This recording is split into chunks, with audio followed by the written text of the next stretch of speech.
Hello every human. In this video I'm going to be talking about the RPG I have had planned since maybe 2010 that I plan to create sometime soon because I have finally acquired RPG Maker.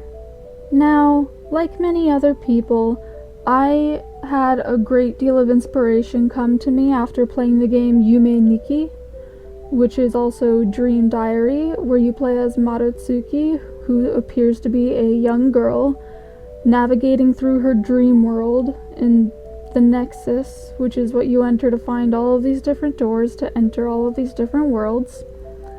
The game is fairly sad when you complete it, but ultimately it's a very creative and interesting game.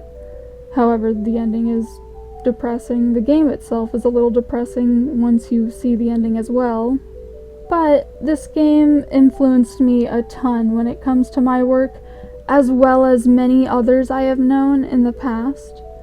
And what it especially made me want to do as a younger person, when I was maybe 12 years old or 13 years old, was to make my own game. I think Yume Nikki is what actually inspired me to get into game creation in the very first place.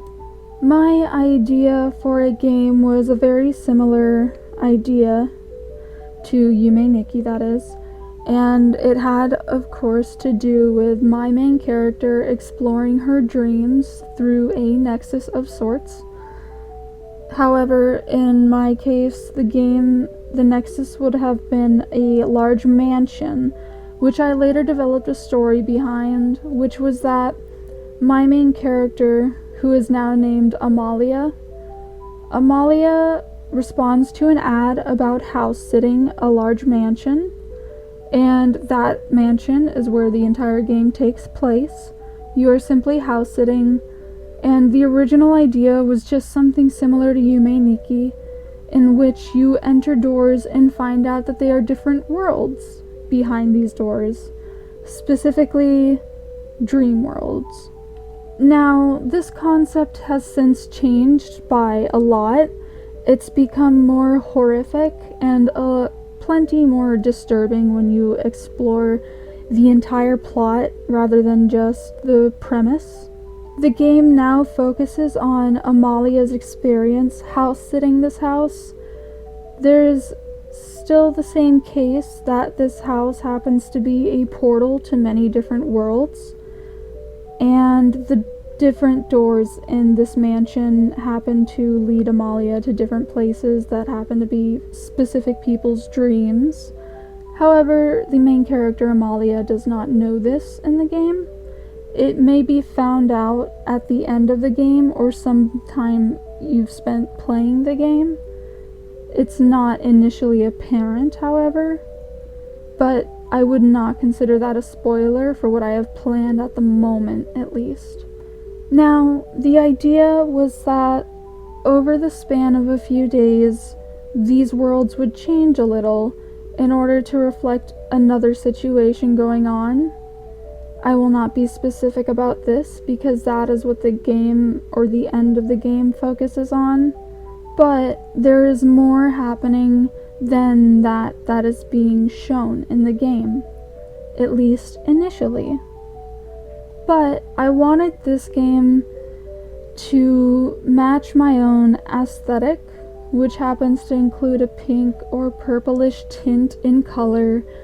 So I've been working on sprites for it and tile sets for it, and those all I've either edited the default ones or I've made completely new ones that match my aesthetic or the theme that I have in mind. Now, to interrupt what I was just saying, while recording, I have just experienced arrhythmia, and I am not going to die, but I feel it's worth bringing up. So, there's another situation going on in the game that I feel would be easily representable in these dream worlds that will be behind the doors in the mansion. So, look forward to something with that idea behind it. There's much more to it that I have revealed to my patrons on Patreon, but it is not quite all that I have in mind. But this idea has been lazing around in my brain for a good 12 years or so. So I've had plenty of time to think on it and think, do I really want to go through with this? And the entire time, I have felt that this is something I want to do, and this is especially something I want to do using RPG Maker, which is now what I have recently purchased and have access to, so I plan on going through with it. Now, if you aren't aware, I recently completed my first game, which is instead a visual novel rather than an RPG. It's called Night Terrors, and it's not much of a game. It's mostly reading and witnessing the visuals as well as the story. But ever since creating that, the process of it and the product of it, as well as previous interest in creating something like it, I have come to realize that I really do enjoy creating these types of things, and that in the future I want to express my ideas, my characters, and their stories via games, particularly RPGs or visual novels, maybe even some other type of game if the story suits it. Anyway, I hope you have all enjoyed my rambling about this RPG and my future plans, and that will be all for now. So thank you for watching and listening, and I will see you guys soon.